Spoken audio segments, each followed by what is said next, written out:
Did RFK Jr. pick a fight with Coca-Cola and Pepsi? Well, yeah, he basically did. Okay. So Robert F. Kennedy Jr., he's the Secretary of the Department of Health and Human Services, recently released a MAHA report, which is supposed to be like this big, beautiful report that's going to help guide public policy and public health. Okay. Now, there's been all kinds of bashing of this report. And recently it came out that they think that ChatGPT wrote the report because it hallucinated citations. But we're not getting into that part, okay? We're actually getting into the fact that he has publicly stated that soda is the number one culprit for American poor health outcomes, okay? And he wants to personally, get people to consume less of it. Okay, so direct punch to Coke and Pepsi with this, okay? Yeah.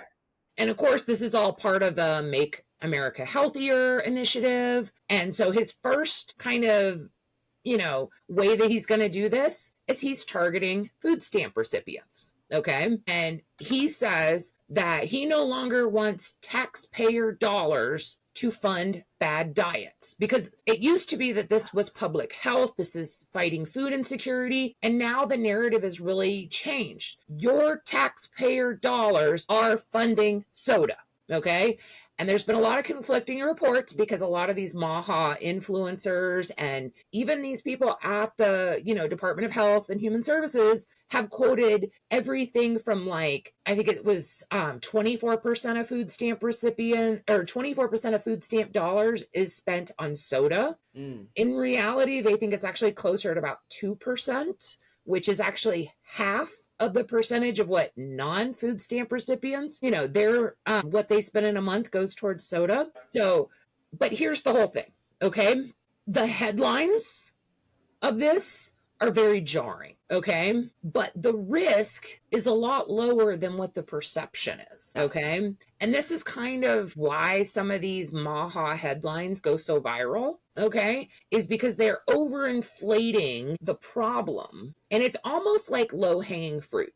So we've talked in the past about, attacking food stamps is really, or attacking artificial dyes. They're all low-hanging fruit. They're things that they can make these quote unquote huge changes that aren't really changes, but they can claim that they're changes, but it won't actually do anything. Okay.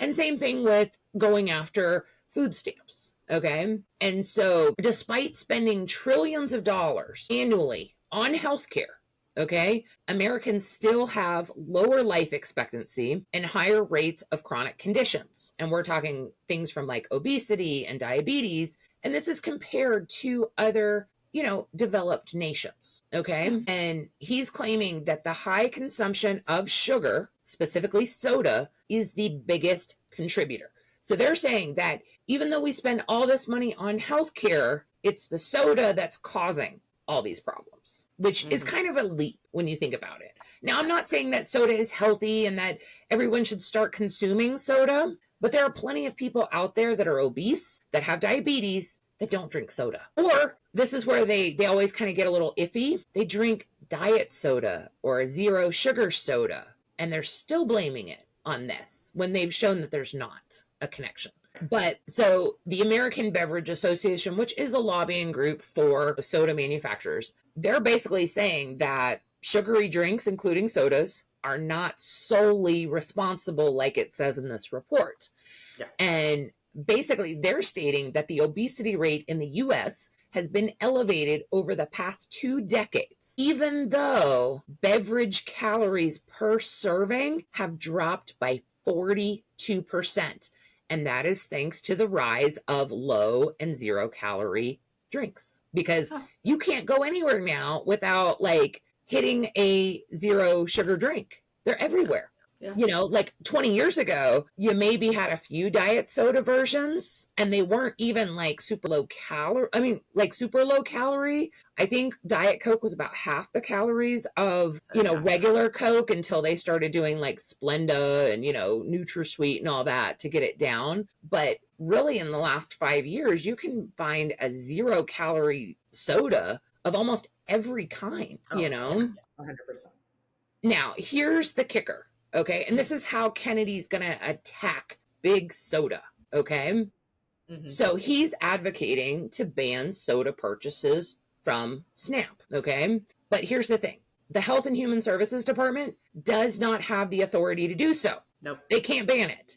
Okay. So he is telling states to request waivers from the USDA. Okay. And then thankfully, he's, partnered up with the head of the USDA and said, hey, I want you to approve all these waivers. Even though you've never approved a waiver in 20 years, doesn't matter, if it was a Republican in office or a Democrat in office, because you said it's just not worth it. We want you to start approving these waivers because we're telling states to submit them, even though all the evidence states not to. Okay, so already that's getting kind of weird. Okay. Right. And of course, we talked about Nebraska actually got one of these waivers signed back on May 19th, which was shocking. Okay. And you have different senators, like there's a rep from Texas who has introduced a bill called Fizz No. Its funding is Zero for Zero Nutrition Options Act. Okay. Yeah, I mean, I don't know why they have to make these crazy acronyms for all these laws, but he's basically trying to prohibit the use of SNAP benefits to purchase carbonated beverages that contain more than 1 gram of added sugar, artificial sweetener, or flavoring per serving. So that's going to be all sodas. It's going to be all the 0-calorie, low calorie, and in fact, it will be flavored water that's carbonated as well. Yeah. And then, but here's kind of the other side of it. Don't expect that the soda industry isn't going to, it's just going to give up. They're going to fight back. Okay. And so while the USDA manages food stamps, it isn't authorized to restrict certain purchases on a federal level. That requires a law to go through Congress. What they can do is do these state level requests. Okay. But here's what nobody talks about. Okay. So say the USDA approves a waiver. Okay. Soda companies can then challenge that waiver through an administrative appeal or file a lawsuit seeking an injunction to stop the ban from being enforced. Okay. So, but that's not what you see in the media. They're always talking about RFK doesn't want soda. So you're going to go through the USDA, you're going to submit a waiver, and then boom, January 1st, 2026, no more soda.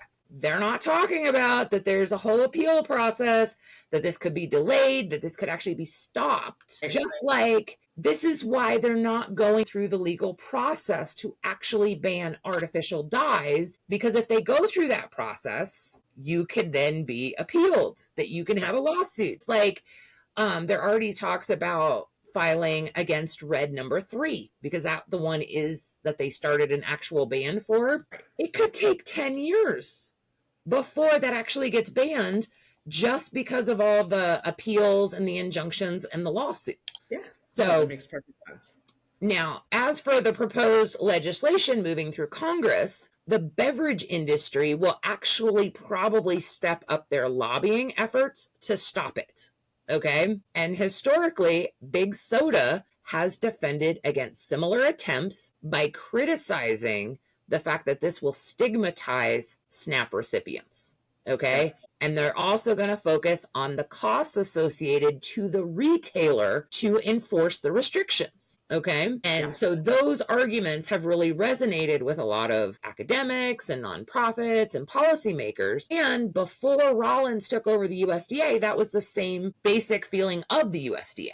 Okay. Now, if you're wondering how effective is Big Soda, do you remember in New York, they tried to ban the ability to buy soda in bigger containers than 16 ounces. And so what did Big Soda do? They lobbied so hard that they convinced residents of New York, the governor, it was either the governor or the mayor of New York City, was trying to restrict your ability and free will to purchase what you want in the size that you want.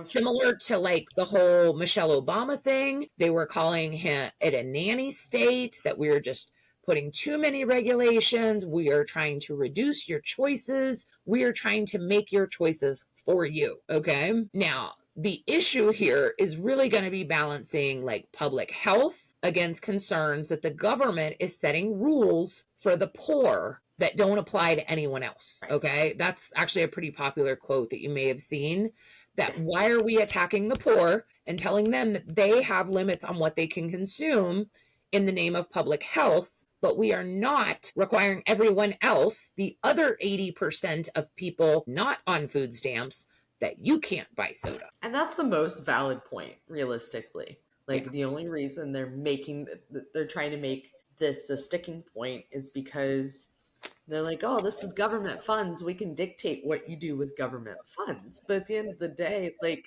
it's purely because they're trying to assert control over people who already have so little control over their lives. Like, really, you can't do something in the name of public health, but only affect 20% of the population.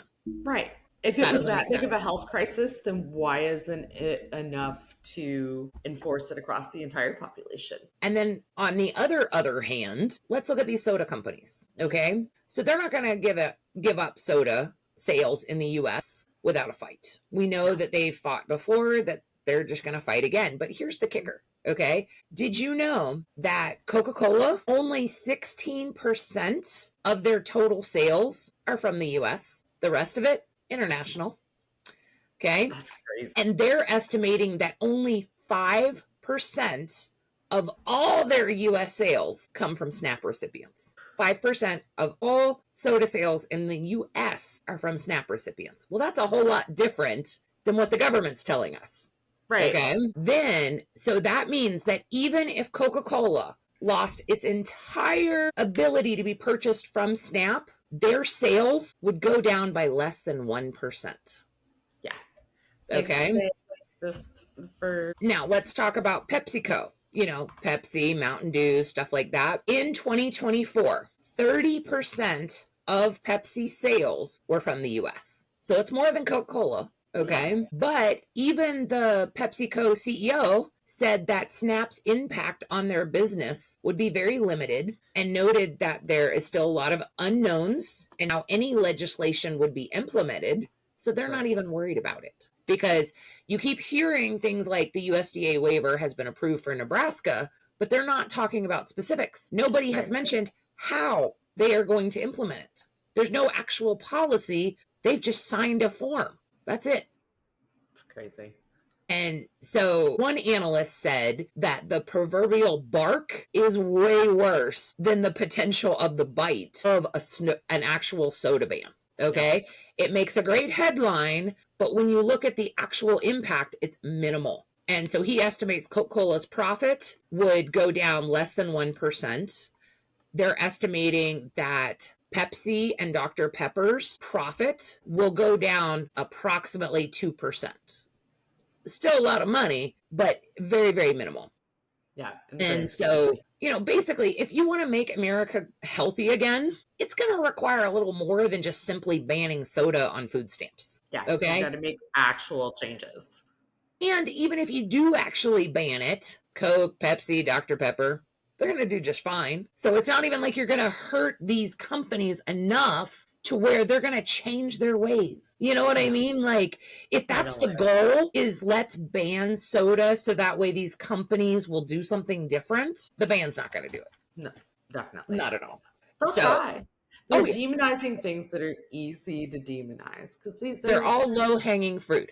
We banned soda. We banned artificial dyes. Did you know? Did you? Did you really? Did you just sign a piece of paper? Look, I got my crayons. Actually, they didn't even sign a piece of paper on the artificial dyes. They just asked nicely.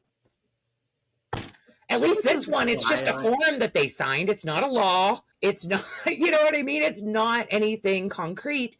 And what is it? Rollins with the USDA even said that these waivers are only good for 2 years. And they're going to look at it as a pilot program. They're going to see what the quote unquote outcomes are at the end of 2 years to determine if it is worth going through Congress to get an actual law changed. So it kind of sounds like they don't have enough information. Now, I am worried that they're going to kind of monkey up the data after 2 years to fit their narrative, because, you know, it's not like they haven't done that before. So let us know down below. What do you think about soda being the enemy?